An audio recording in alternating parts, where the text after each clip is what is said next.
Hey everybody, welcome back to Nicsminibikes. In the last episode, we got this 459 Predator mounted in our Coleman B200RSV. And today, we're going to install an intake, pod filter, and an exhaust pipe. And if we have time, we'll finish installing our 30 series driver. And I got us this little baby gas tank. I ordered this small tank because I was worried about it fitting down inside the frame here. And it fits if we mount it sideways like that. I could have went with a 4-inch, and I probably should have, but I didn't. This is what I got, and it'll at least get us rolling. And I'll order a larger tank in the future. So that's enough of that. Let's get started by getting that intake put on.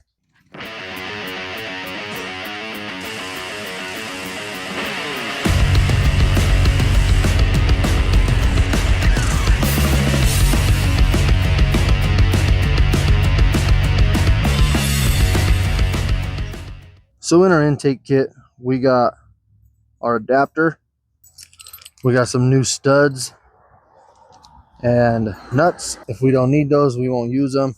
We got our choke lever hold down bracket, our choke lever hold down bolt, our filter. We got a few gaskets. We did get a rubber gasket that goes right here. I'll just slide that on now, actually, and that makes me happy. It's the small things in life, you know. This paper gasket, we shouldn't need it. We'll save it. I got a basket of gaskets in the garage. It'll end up in there, hopefully. But we get that on there.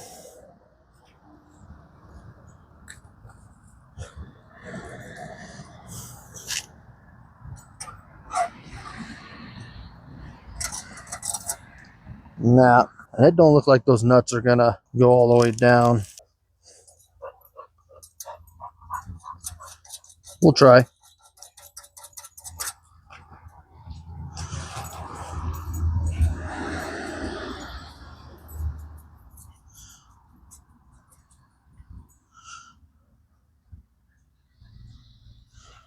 Thread on there pretty far. Oh yeah, the kit came with a Honda spark plug supposedly, which is pretty cool. We'll save that.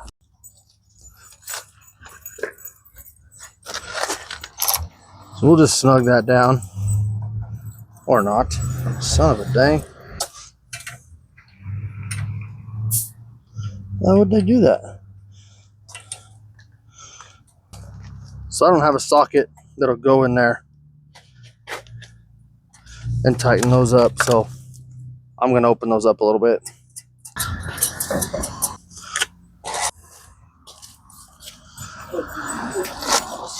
So I'm just gonna take more material off the sides here on all 4 sides there. All right, so we just took a little bit off of all 4 of these sides, here, here, here, and here. Now we'll get our bracket put in place to hold the choke lever. All right, I got that on there. I'll pull this back off though, and I'm gonna go get Allen head screw to go there. You just get them a lot tighter, but for now, that one will do. So we're just gonna slide this back in place.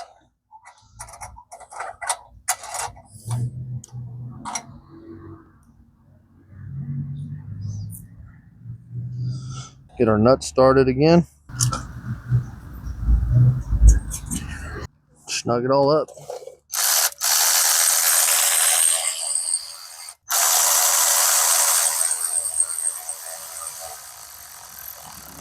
So next over here, get our hose clamp on that filter. We'll slide it on.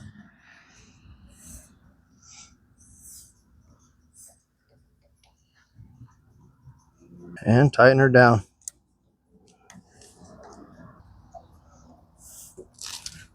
And there's our intake installed. Now we'll move to the other side and get our exhaust installed.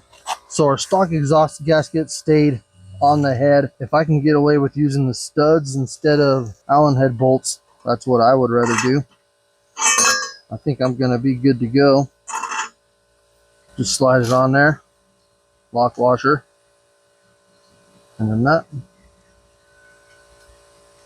Second lock washer, and our nut. And I'll use a 13mm wrench because my deep well is missing.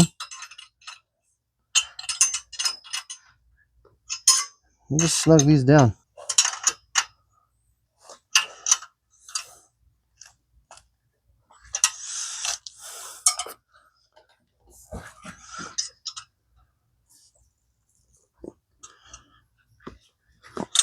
And it's just that easy.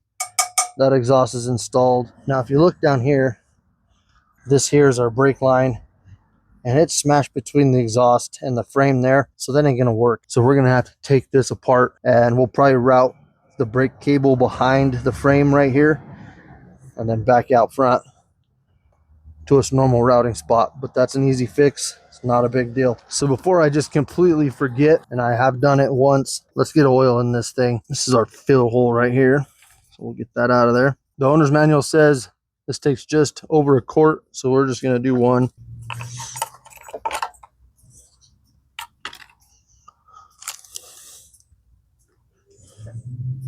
And it's coming out, so we know we're good. We'll just stick that right back in there. Hopefully you can see what I'm doing. And that's just because I have forgotten to put oil in these things. Just get it done as soon as you think about it. We're gonna try to just run this without the oil pressure hooked up. So I was doing some test fitting here just to see how long of a bolt I needed to go get, and hit a little snag. And there's a couple ways that we could address this, but gonna pick, yeah.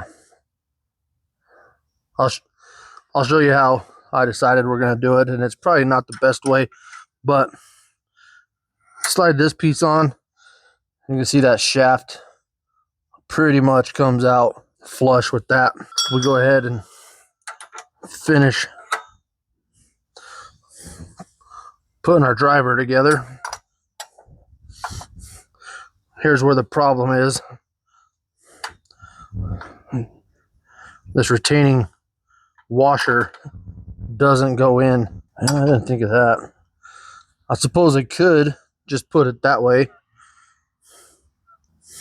Maybe that, well, so what I was gonna do is I was gonna get this engine started, and I was gonna take a grinder and I was gonna cut the thickness of this shoulder off the shaft.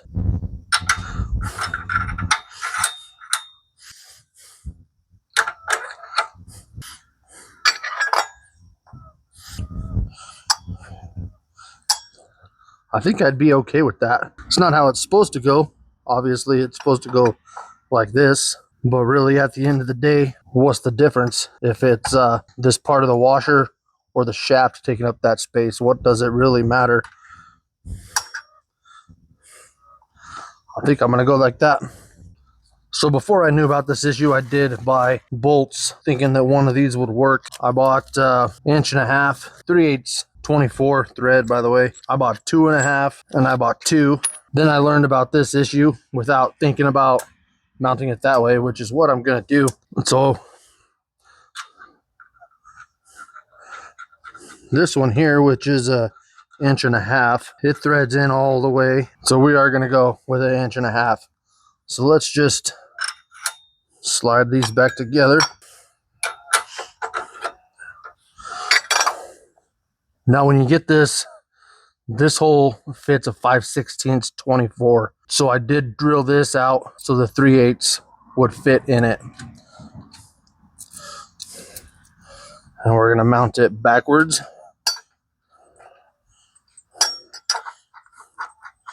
And I think that's going to work just fine. We'll pull this out, we'll get some Loctite on there, and we'll put that back in. So I got some red. That's all I could find right at the moment.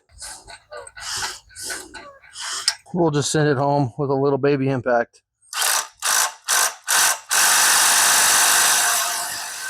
And that should be good. Now we'll move on to getting my little baby gas tank installed, which I've already started. So now we get our fuel figured out here. We do have our tank mounted already. I wish I would have got one with it in the center, but I didn't. This is what I got. I made these straps, I drilled some holes, and I bolted them together. And that's mounted in there nice and snug. We'll just push some fuel line onto our carburetor here. And I'll route it through here. We're gonna make it kind of tight so that it is flowing downhill. And I'm gonna cut it right there. And I'll get it pushed on to our petcock there. And there's our fuel line. All right, so I ran out of time and I finished getting the RSV with the 459 put together. And Chuck's gonna try to fire it up for the first time and see what it does.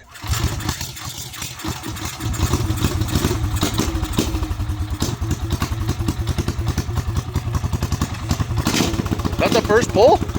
That's the first pull?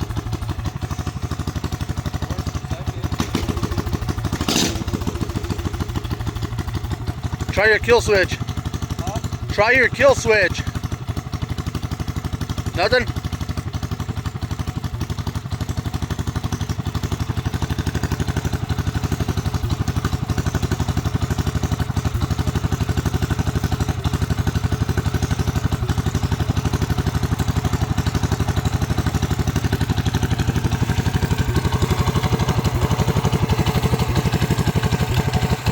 Huh.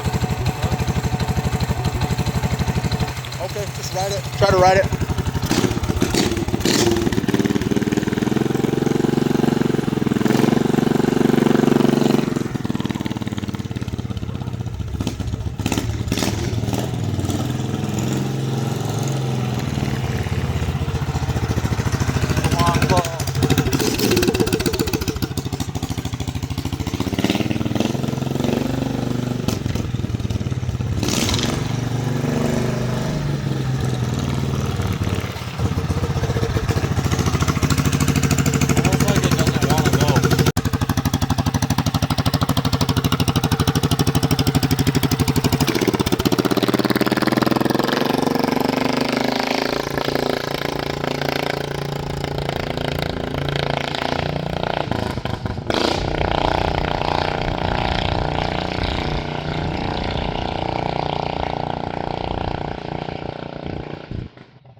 All right, so we got this going.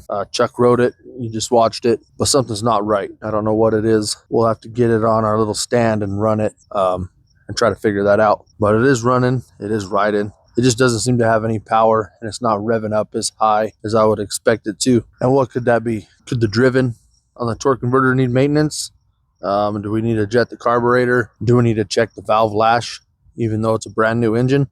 I don't know, but we'll look at that and figure all that out on the next video that we put out with this bike. You could really hear it when he was taking off down the street. It would start going up in RPM, and then it would just and just come way down and just stay there, which kind of has me leaning towards carburetor. But in the next episode, we'll get it on the little stand I have.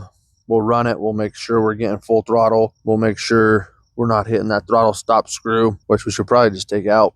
So we'll maybe do that. And we'll make sure we're getting full clutch engagement on that 30 series torque converter. But in the meantime, leave a comment down below. Let me know what you think is going on and why it's running the way it's running. I'd like to hear your guys' input. But other than that, that's going to do it for this episode of Nicsminibikes. Make sure you hit that link down in the description. But check out the merchandise. We got hats, shirts, hoodies, all kinds of cool stuff. Go get you something. And as always, make sure you like, share, comment, and subscribe. 9% of you guys watching are subscribed. That means 91% of my views are people that are not subscribed. If you find yourself here often enough, just hit that subscribe button, and that way you don't miss any of my videos, and it's free for you and it helps us out. So we appreciate you being here, and we'll catch you on the next one.